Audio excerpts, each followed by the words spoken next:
কেউ ওলি আল্লাহর মাজার কেউ যদি বাংবার লেগে আয়ে শাহজালাল বাবার মাজার আপনারা কি চুরি ফিন্দা গর্ব এতে কোনো বিটির মতো তোর আওয়াজ দি বিটির মতো নিতেছে ঠিক কিনা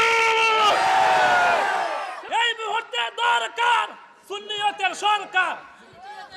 আচ্ছা আমরা সরকার শুননি যা কথা রয়েছে আল্লাহ আকবার জোরে কন আমরা সরকার শুননি ওই সমস্যা নেই কারণ সরকার নির্বাচন এলে প্রথমে শাহজালাল বাবার মাজারকে জিয়ারত করে ও আব্বা সরকার ওই বাঙ্গালি রিলি ওই আহলে হাদিসের গোষ্ঠী আছে কিছু